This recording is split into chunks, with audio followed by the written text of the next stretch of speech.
Well, I'm Glenn Rudolph. I live here in Roslyn. Um, we're sitting in my computer room, which is it's got an old 7800 Epson printer in here. It took me forever how to figure out how to get it to operate correctly with all the different operating systems. It's about 18 years old, but it still works pretty well. So I've been using this instead of a wet dark room for the last 10 years. I'm not sure I'm all that happy with it. It's just it gives you these sort of things that look like posters. You know, the old silver prints just they're remarkable, but they're a lot of work. I'm not, I'm an old man. I don't like standing in a dark room for 8 hours anymore. And I can, my dog here can come in and help me out and tear the room apart and tear up prints that aren't very good. And so basically, I just thought I'd show you some of my work. I just grabbed some prints that nobody has seen, and I'll just continue from there. And if you have any questions, just is there a way you can ask me any questions? I guess Wait, not. no, there's not a way, Glenn. But after the people can view the video starting this Saturday, they can leave questions in the comments. So, you can check back and let people know what's up if they have questions. They know how to reach you. Okay, yeah, you just dial 206 oddball. So that's my number. My phone number spelled that since the 70s. So I've kept it when I started getting cell phones. So Sounds good.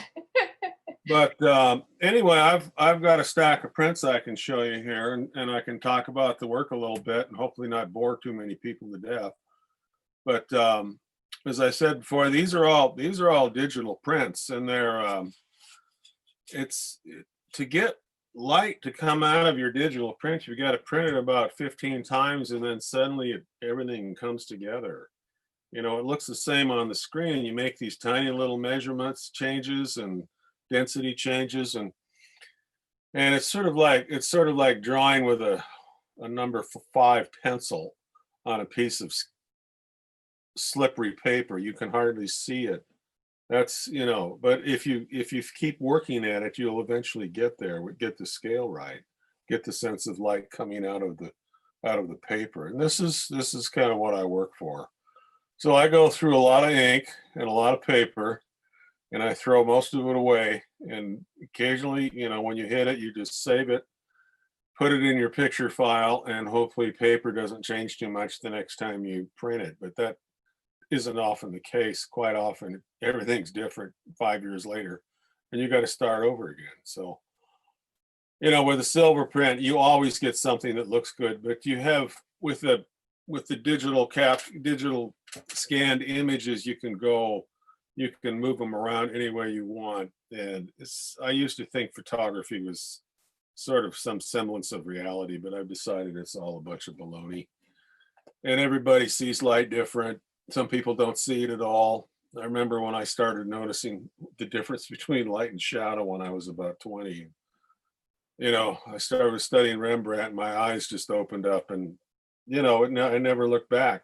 So this is why I do it. It's fun. It's fun to look at stuff, and the reasons I take pictures are questionable. I never did commercial work very well. I was a really bad commercial photographer. The poor architects that hired me to photograph their buildings I'm sure they were sorry later after they paid me, but that wasn't where my heart was. Doing, you know, making buildings that weren't very interesting look fantastic. I can't do that stuff. I'm not a glamour photographer unless it's railroads or dogs, cats, my friends. But my subject matter basically is just my immediate family and my friends' family. I drive my wife crazy because I'm always taking pictures of either out the window of the car or of her or of the dog or you name it. And no one's clobbered me yet, so I try to stay, tread lightly. But and if someone doesn't want a photograph made of them, they never turn out anyway. It's always a collaboration. So but I'm not sure where my eyes are supposed to look, here or it's like this screen is so weird. But anyway, this room, it's a nice room in the summertime, and it stays about 48 degrees in the winter. So I tend to not to spend much time down here in the winter. So I've got another computer set up upstairs, and I'll work on Photoshop up there, then bring them down here and print them. But it's a nice room. I look out into the yard. I can look out across the valley. Then my dogs and cats can come in here. My little kitty brings me snakes and things like that to play with. And so snakes slither out here every now and then, and lizards. So that's my cat Tinker, and my dog name is Lefty. He may come through soon. Yeah, I took him for a good hike today. But anyway, some of my work is I'm just going back through my old negatives, and this one, this is a picture of the Milwaukee Road. That's a bridge that collapsed. You can see out there, and the center span is gone. One day it was logging up above, and it rained like crazy for a week, and then the hill came down, took the bridge out, and that was the end of that bridge. They rebuilt it so cars can get across it, but because it services the Puget power lines. But anyway, the Milwaukee Road was a transcontinental line that ran between Seattle, Tacoma, and the Midwest, Chicago, Milwaukee, Chicago. And out here it was electrified. You notice that gallows gizmo on the bridge, that's what held up the trolley wire. And they had electric motors that ran between here and Harleton, Montana. There was a gap between Othello and Avery, Idaho, but it was all electric powered. There were trolleys, and I remember seeing one or two of those on occasion when I was a young man, and it was they made a nice humming sound. I never thought anything of it till it was long gone. The wires got pulled out in the 70s during the oil crisis, which made no sense. But anyway, the railroad was bankrupted by a bunch of idiots with suits, and the last train ran in 1980. I didn't get interested in it until it was gone for about 5 years. I tried to talk another photographer into documenting it, because he was up there photographing the mountains, and I said, "Hey, there's these giant steel trestles up there. Why don't you document that stuff before they scrap it all?" And he said, no, he never did it. So I wound up doing it, and it took about 5 years. So, but anyway, here's a lot of these prints never get, here's some railroad ties. They were made out of white oak, and this is across the valley that's Interstate 90 right there. I'm way up high up by the summit, and you can see all the interesting clouds. And I used to pack my cameras up there. I was about 40 years old. I could go anywhere with a heavy pack. Those days are long gone. So, but anyway, this is it. This is Snoqualmie Pass, and you can see, it's now a bike trail or walking trail. And okay, here's a picture of in Montana. That's the Milwaukee Bridge crossing the Missouri River there, and it goes up that canyon there all the way to it just wound for miles. There weren't any roads around there. The only access was the railroad, and it got torn out in 1980.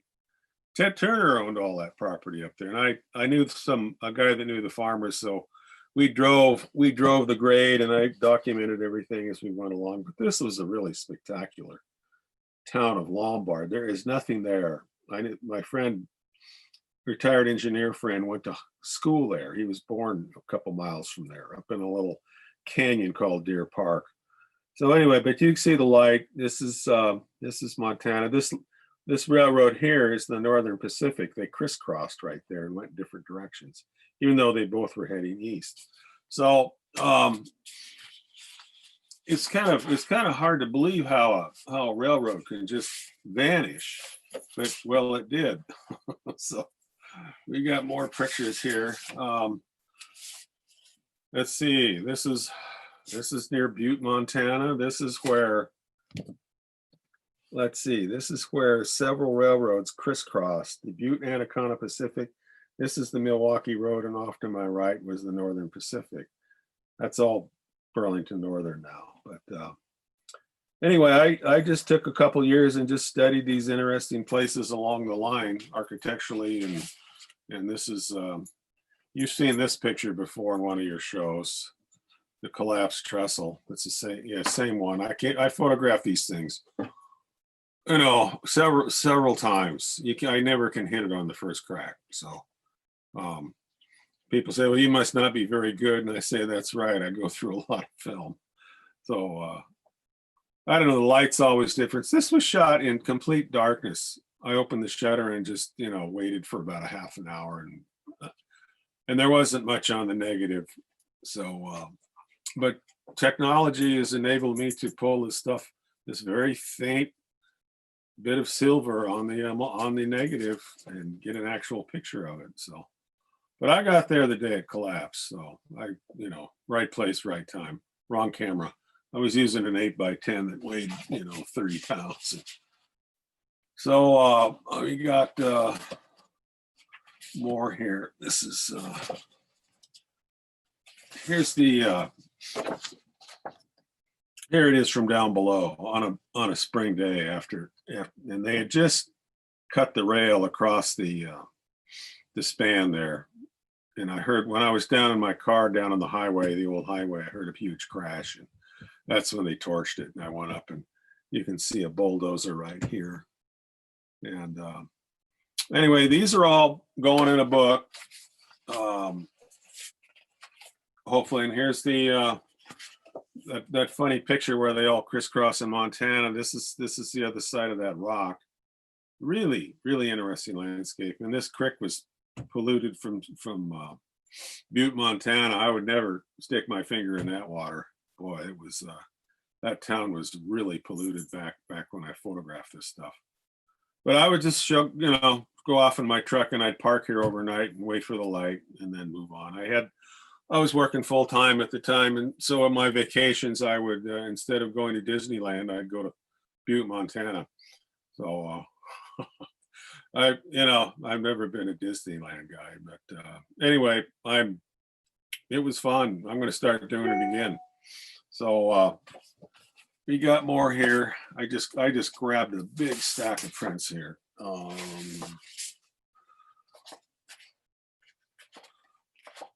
my gosh, these are all the same picture. Here's one that this is an early shot of the Milwaukee Road. You see, it went right along that cliff, and I'm trying to get the light right on it. And you can see it. They weren't afraid to put it anywhere. They had better they got put here in about 1908, and they didn't have to hand shovel it. They had steam shovels and stuff like that. But you can see this thing here, that's one of the trolley poles that was still standing that used to hold up the copper wire. And this negative got trashed when I shot the picture because it was raining and water got all over the dark slide from my camera. You pull out the dark slide to expose the film, and I put it back in, and of course I'm wearing rain gear, and it's drizzling, and water got all over the negative and messed it all up in here. So anyway, thanks to Photoshop, I was able to fake it back in the way it supposedly looked, and it's one of my favorite shots. So anyway, it was the engineers, they weren't afraid to, you know, they had a sense of design that they maintained throughout the whole thing. But this is a railroad tunnel, believe it or not. That is the lining of the amphitheater tunnel, which is east of Twin Falls. And what happened was that it kept, one day the land moved. They had an earthquake, and so the hillside liquefied. The tunnel was about 1,000 feet long or 1,500 feet long, And you know, this is the east portal heading for Chicago, and it had the whole tunnel moved about 2 feet over. The track came here, and then the tunnel was shoved over, and the track was disconnected. So what they did is they daylighted the tunnel, but they left the concrete lining, so it looked like a big snake, you know, in the landscape. I had to go back there about, oh gosh, 3, 4 times to get a decent shot. That's what it takes me when people say, "Oh, can you just run in and do it?" I said, "No, it's going to take me a week to get a good shot." So you know, it's like painting or anything else. I can't just whip it out. I got to work with it. I got to shoot a lot of film, or not a lot of film, but you know, a few sheets. And but this is an odd place. I never. It's really spooky, and it winds through this Elysian landscape and over a giant trestle. And when I get the book published, and Renee Adams is going to help me learn InDesign very soon here. I learned it, a little bit of it, then I forgot it all because nothing stays in my head. So, but that's everything's all mixed up in here. But I've got a shot here. This here is my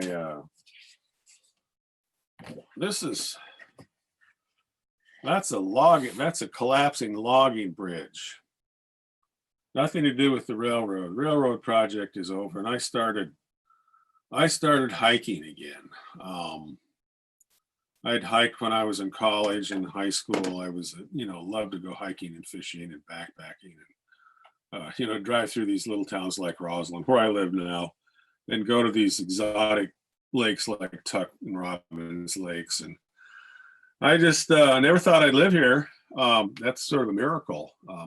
But anyway, this is part of my, you know, reintroduction to hiking. This is a road up to Mineral Creek. And the bridges were all, you'd walk across them and they were ready to collapse. And there used to be a mining camp up there, and the loggers logged up there in the 70s and 80s. And we went up and explored the gold mines. There's still some gold miners up there working. Renee Adams has a picture of a mining camp where they actually drove, I think, the number 10 Capitol Hill bus, retired bus up there, and parked it for their cabin. It's probably still there. These bridges are gone. They all collapsed, so the trails wind down into the gorges and up the other side. So it's not an easy walk anymore. But anyway, this is my dog, Little Guy. This is a hiker that surprised him, and he was going over to say, "Who are you? Who are you?" It's dusk. But look at this. Look at all this great rotten wood, these giant timbers they use for the bridges. This sort of construction I find fascinating to photograph and look at. So in a way, this is the kind of architectural photograph I take, you know, not one for a client. So anyway, this was in about 2003, I think. Yeah, Little Guy was about 8 years old, and you see his little coyote tail there. He was part coyote. I got him off the Indian reservation. So as we keep going here, I've got a picture here from when I was back there in eastern Montana near Lewiston, or no, east of Great Falls. These are 3 cats that followed me out to this dry falls. This is over by Geraldine, Montana. This is a dry falls. This is where the Missouri River used to flow during the last ice age. You know, when the ice receded, the river moved north, and you can see the rocks and everything, and how they've been eroded by the water spilling over them. These little kitties, they came from a local farm and followed me out there, and they wouldn't leave my side. They were just running around. I had my 4x5 and I had my Leica, and I'm shooting with both cameras, and they're just going around. And this is the one that happened. This is a funny, I call them the little three little angels, and they were rattlesnakes all over the place, big ones. They'd come out from under a rock, and they looked like they'd been eating potato chips, lots of Doritos, and they'd sit there and they'd sort of like, well, they'd kind of growl at you or rattle at you a little bit. And these guys just wouldn't leave my side because the coyotes hang out there. So anyway, I tried to go home, got in my car, and they got in the car, and they got in the back of the car, and they were riding on the bumper. They wouldn't, they wouldn't leave me alone. So anyway, I had to kick them out because I already had 3 cats at home. So anyway, these are the 3 kitties of Geraldine, and this is one of my best shots. And I shot it with an old Leica. So anyway, that's that one. Here's some more. I got some more dog pictures here. Let's see. Here's okay. This is Tippy. This is Kathy's dog. And you see that head? See that head in the sky up there? That's actually in the negative. I had my little guy and Tippy with me. We walked into Leicester, Washington. And this is the Burlington Northern Line going over Stampede Pass. I spent a couple summers up there. I was there, 3 days a week, camping out, taking pictures. And then I'd go home, develop my film, then I'd go back up to Stampede with a jar of peanut butter, a couple cans of tuna, a couple apples, canned chili, little guy.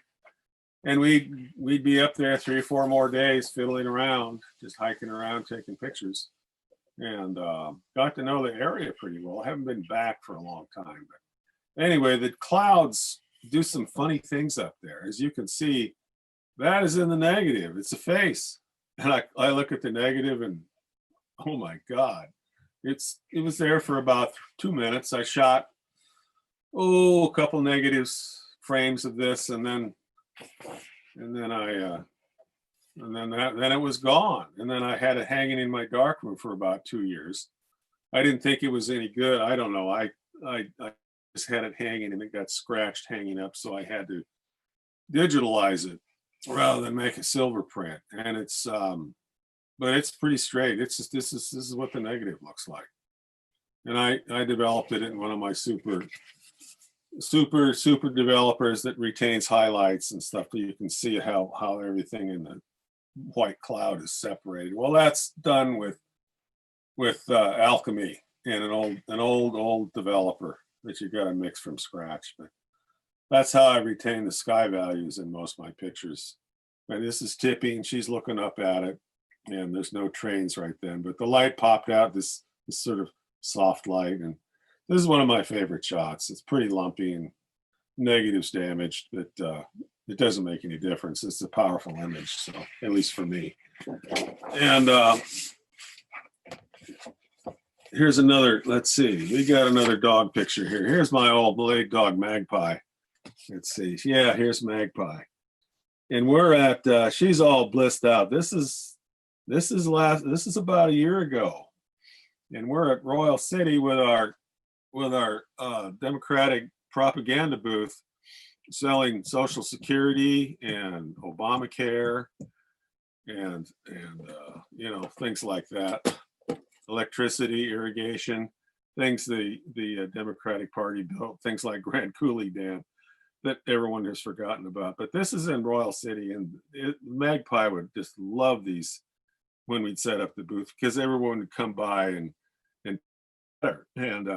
Latino kids all wanted to take her home and trim her toenails and scrub her teeth and everything. So anyway, she died last summer, shortly after this, but she's having a great time. She was 11 years old. Her kidneys failed, and she was a mutt that we got from Eastern Washington. This is Catherine Cook right here, an artist and a member of the city council in Roslyn. And you can see our register to vote sign here. And this is the rest of the carnival. No, this was fun. We'd be doing this summer, but the COVID problem has prevented us from doing this. All this stuff has been canceled. So anyway, that's Magpie. I've got more pictures here. Let's see here. Here's a picture here. This is in my backyard. This is Adam and Eve. These folks wanted a nude portrait done of them. So I shot for, this was like in this is in my backyard in Seattle. This is like near the end of August, and it was started. I think this was the last day you could actually, it was warm in the backyard. And they finally, they were hell to photograph. I shot and shot and shot. And I think I went through 14 sheets of 8x10 before I came up with this. This was the last sheet. And I decided to stand in the picture. And there I am holding the shutter release. You can't see much in the detail in this picture. You can see my baggy pants, and I look about the same kind of shirt. And those are my plum trees. And these folks they were having a good time, and the neighbors were looking over the fence, and everybody was laughing. And so this is my nudist colony in Seattle. And most of my, whenever I shoot a nude, it's always tends to be pretty funny. So I'm not exactly a Kenneth Clark form person. If you've ever read, The Nude by Kenneth Clark. I don't know. I watch too many Groucho Marx movies. So as I go through my stacks here, we've got, what have I got here? Okay. Here's this one. Okay, which one is this? Here's Clarence. Everything is all mixed up. Okay, what we got here is, be patient.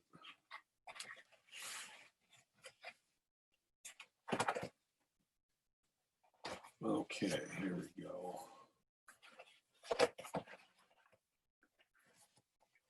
All right, okay. Now here's Clarence.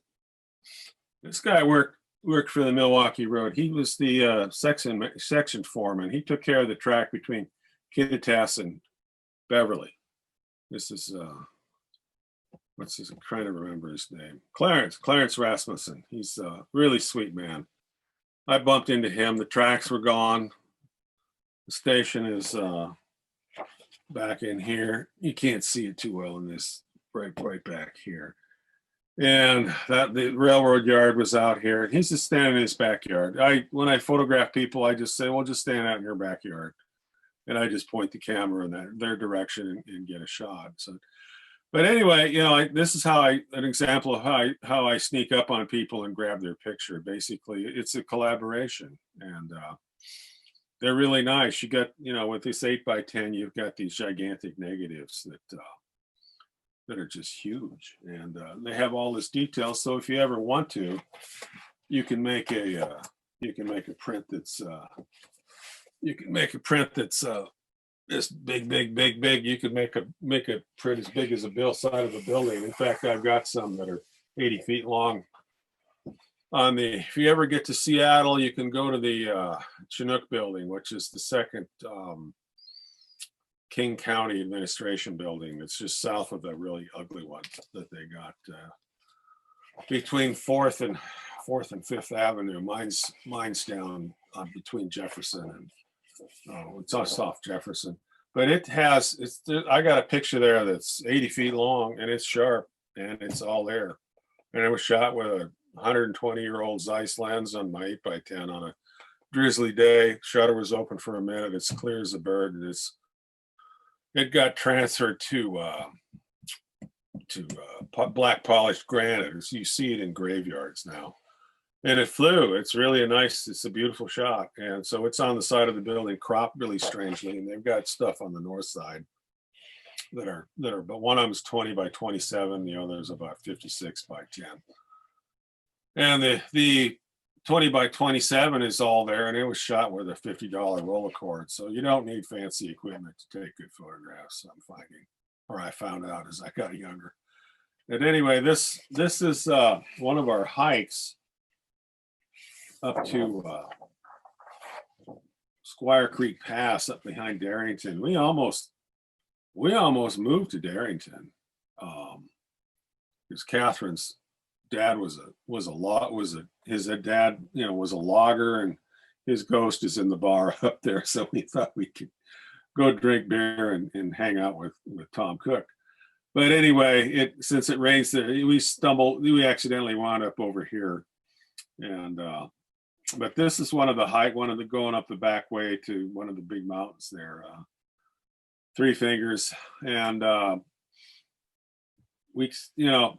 mosquitoes were really bad. We went up about 2,400 feet that day. That's about all we could do.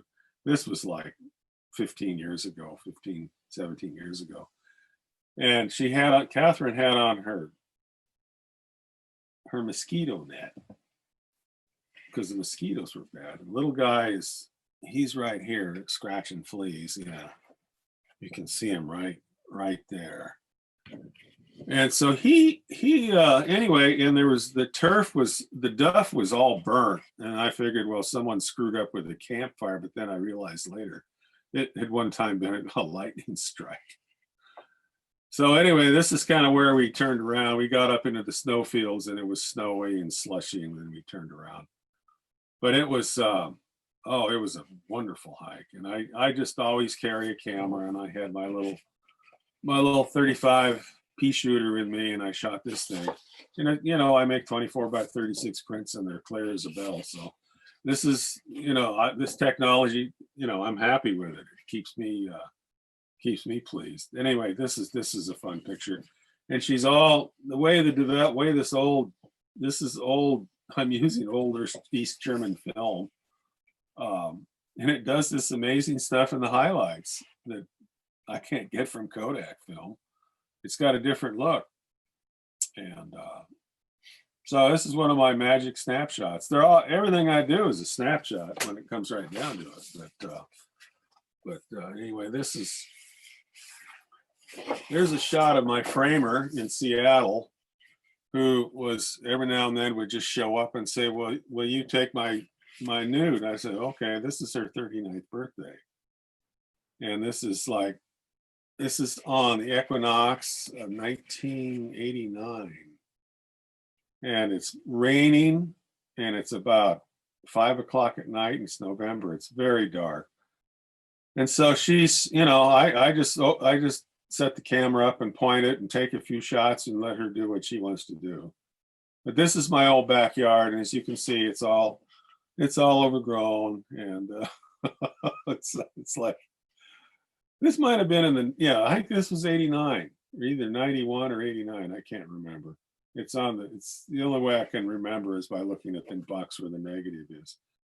And this one, this is one, I had no idea I had this nice shot, because I had a guy come over and print for me that wanted to learn how to print big negatives, and was trying to figure out what I did in the darkroom. So I guess you'd call it not an apprentice, but an intern. Well, he was an ex Microsoft guy, and he's the guy that got me started on computers. But he'd give me his old junky computers and say, learn this. This is the future. But I still had my foot in the past with these big giant negatives in an ancient 8x10. And I didn't mind carrying it around. I don't like, if I use it in the backyard now, because I can't pack it anywhere. My knees are shot, and I can't carry stuff. Anyway, this is my framer, Robin, and she was a good model, and these are her ideas, and I just furnished the rain and the camera. I've always loved this shot. And anyway, it's almost like a fairy tale. anyway, not exactly glamour. I've got a couple of big prints here. Let me move my coffee somewhere else so they don't spill on.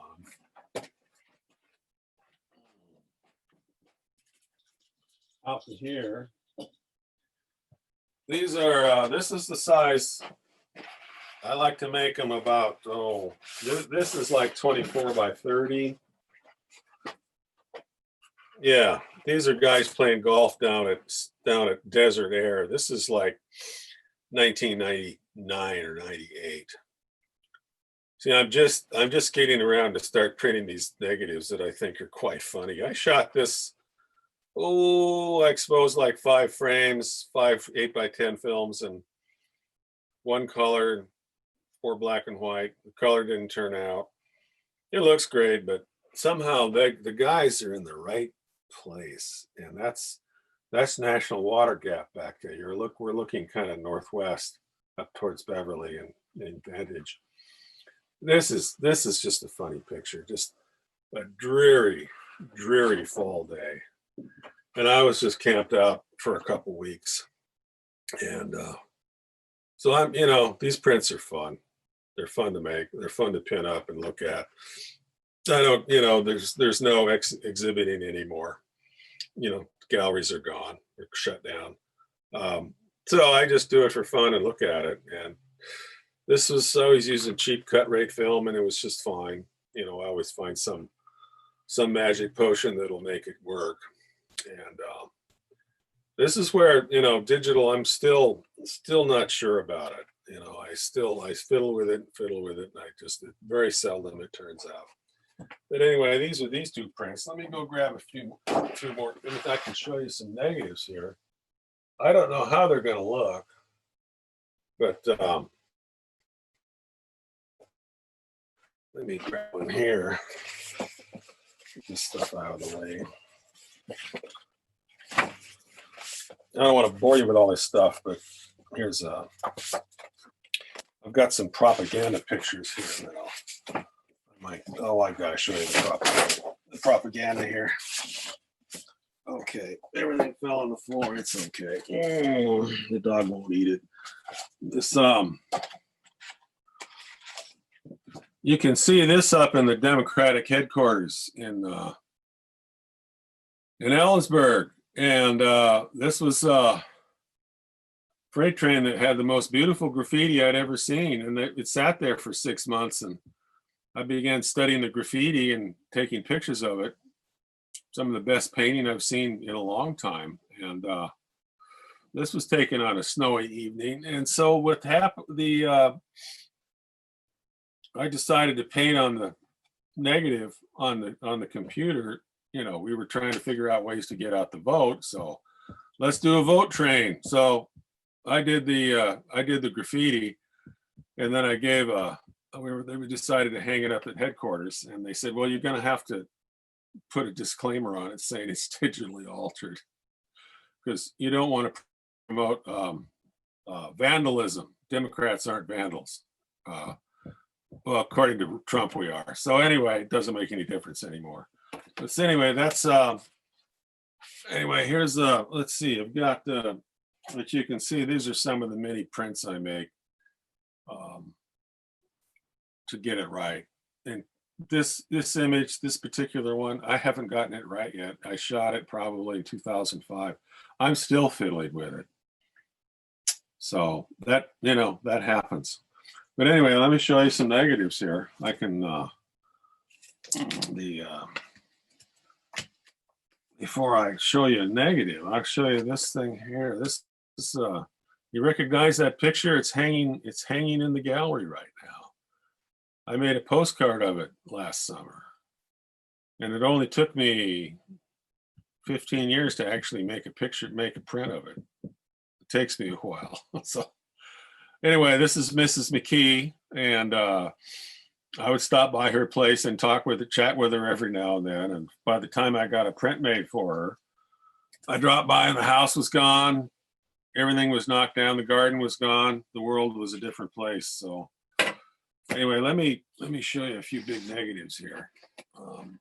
Gosh, I've already talked 40 minutes, so hope I'm not too windy. Anyway, this is what, let's see what we got here. Yeah, here's that negative of the, you can't see it, but see the negative of the, that's that picture of Lombard, Montana. This is the negative. So that's what they look like. They're wonderful. The trick is you handle them by the edges so your fingers don't ruin the emulsion. And this is some more. These are some more negatives. They're fun. They're a lot of fun to work with. That guy that, let's see if I can. You can't see anything here. Almost. You can almost see it. Not quite. Too much reflection. Anyway, that's what this is what they look like. Yeah. Let me see if I can get another one out here for you to look at. Okay, what else do we have here?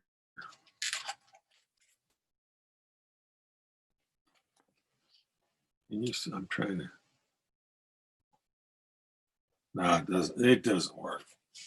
I need a light box. But anyway, the good ones I sleeve because I don't care if my fingers ruin them or not. They have a the ones most of these things, I don't know where they're going to wind up. Probably in a landfill somewhere, which is fine because I don't know. You shoot pictures your whole life and you do it for yourself and you wonder, well, what are you doing it for? I don't know.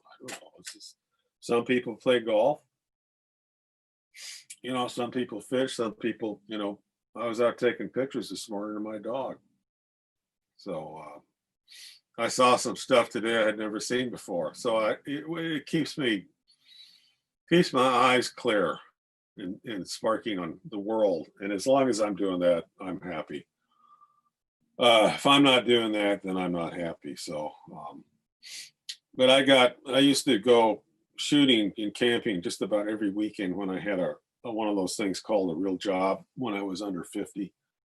And every weekend I was gone, both days. I had Friday and Saturday off. I worked a graveyard shift.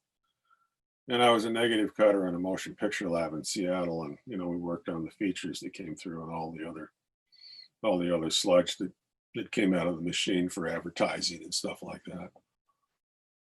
And it was a fun job, but I on weekends I was just gone with my dog, and I always had a Camp King knife. Those were the standard knives for the Boy Scouts, and of course I was a Boy Scout, and I didn't care for the uniforms and stuff, but I loved cooking out, and I loved camping out, and I loved hiking, and the uniforms didn't work out too well for me, but. So anyway, back to the Camp King knife. Well, everyone started calling me Camp King, and the name stuck. So it's still that way. So you can call me Mr. Camp King if you want. And the guy, I met this old hobo down at Beverly, Oklahoma Slim, and he told me his real name, but he said, "Don't tell anybody. You know my real name, but this is Oklahoma Slim." He died in I think this is 1997. He died shortly thereafter of a blood disorder. His gravestone's up in Quincy, right next to the railroad track. He called it the Big G. Of course, at that time it was the Great Northern. He wanted to be by the Big G. I don't think he's buried there because he's got his stone is there, but there's no death date. So he went down to Beverly, or he went down to Desert Air. Some woman took him in and took care of him, did hospice for him. I don't know where his ashes are. So anyway, that's the story of that. And I've got a book project here that I did. Oh gosh. 15 years ago, I did It's Earth Haven. They call it Earth Haven. These are the duct tape warriors of the Kent Valley. And every Saturday they would meet at this funny park, park now between Kent and Auburn. And I was driving along the Green River at one day with my wife, and I saw this group of people dressed like that running through the park. And so I slammed on the brakes and went over and I said, "Who are you? What are you doing?" And they said, "Oh, we're the duct tape warriors." And I said, "Okay." So I spent 2 years with them photographing them. And little guy was their mascot, and I guess I was an old duct tape warrior with an 8x10. And they gave me free reign. I've got some amazing pictures of these guys with their costumes. And this is I don't want to bore you. I'm going to finish up here pretty soon, but anyway, here they are. And here they are resting. They were sort of a combination of punk combo, a little bit of this, a little bit of that, but their choreography was really, really beautiful. Now this guy with a baseball bat, he went to art school. He was headed for art school. I said, "Where are you going?" He said he hadn't decided which art school to go to yet. So anyway, he was wearing, silver pants, and it was pretty tough. There's a couple other ones that you need to see in here. This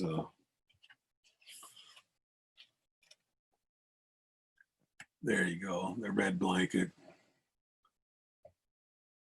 It was pretty mysterious. And it was a lot of fun. I was down there every weekend with my dog, and I stopped back a few years ago, and there were a few people still there, and they remembered me. They were 14 at the time, and they were 34 when I saw them last. So anyway, it's black and white here. I was experimenting with color. I go back and forth. It depends on whether I have a grant or not. Then I can. But it was very, very, very ghostly. Here they are. Very things would change. It was like photographing crows. You do 2 or 3 pictures, and there it is. But this is most of it was with an 8x10. And I was doing some commissions at the time, so I had plenty of money, plenty of cash. So I just spent it all on film. As you can see, it's, But this is, you can buy this book on Blurb for $40, and I'm going to get it reprinted in Lithuanian, so it'll be $15 instead of $50. But it's a funny book. It's a lot of fun, and these guys were having a lot of fun. They were all at the point in their lives where they were just starting to, they're out of high school, before college, trying to figure out, well, what do I do now? I'm going to be a duct tape warrior. So, but it was right next to the Union Pacific Railroad tracks, and in fact, one of the last shots in the book is of the Milwaukee Road because it goes right by the park.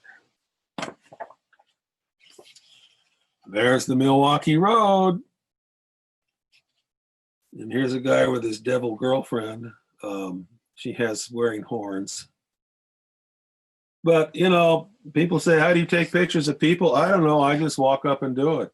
I don't hesitate. And I've been assaulted 4 times with people with guns and knives, stuff like that. So one day, a little guy, he jumped on a guy that was wielding a giant knife at me. They wanted my Leica. They didn't want my 8x10. They wanted the Leica. So a little guy leaps on him. We're down on the Duwamish River, on the banks of the river. The guy's wearing white. He got his paws hit here, and it went all down his front, all down his pants, covered him with mud.